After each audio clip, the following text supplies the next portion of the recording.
Alright, before I go to sleep, I want to highlight one thing onto you.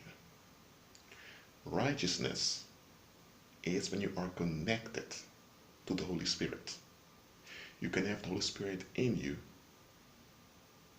and that makes you a righteous individual because you're born again.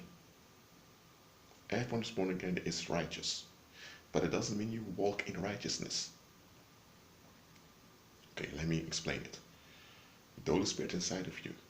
Now you need to agree with Christ so you will walk in the power of the Holy Spirit.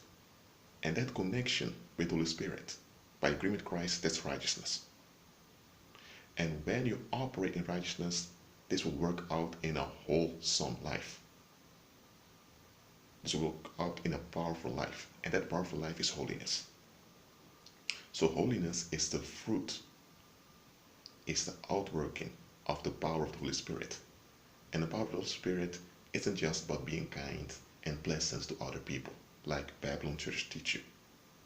It's a real power working out in your daily affairs. That's holiness. It's a life without any darkness, without any fear.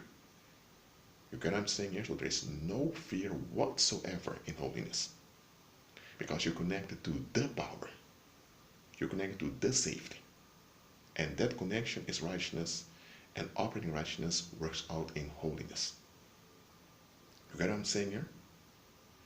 Babylon churches, where I said Babylon taught you that holiness is a pattern of behavior, and righteousness is some medal of honor of you earned your blessings. Babylon taught you a lot of crap that's nowhere to be found in neither the Old nor the New Testament.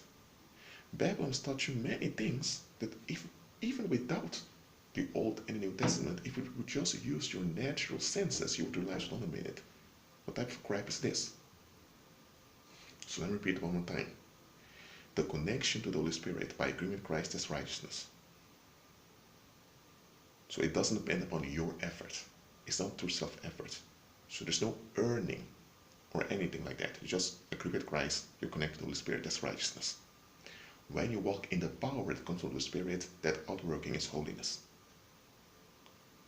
So, you cannot come with static criteria and measure holiness. That's not possible because the Holy Spirit is dynamic. The outwork will be dynamic. So how can you come with static criteria and measure holiness? That's what Babylon churches do, but it's nonsensical. You can't do it. Well, I just want to point this out to you. Beware with using criteria in judgment that are not Christ-centered. If you use criteria, evaluate where it's from. That's why I agree with Christ and get familiar with the Holy Spirit so you will realize when a criteria is not from Him. Because there are many people coming in the name of Christ and they're going to use criteria that don't add up. And the only way you can recognize that the criteria doesn't add up is when you're familiar with the Holy Spirit. So agree with Christ. Be at peace.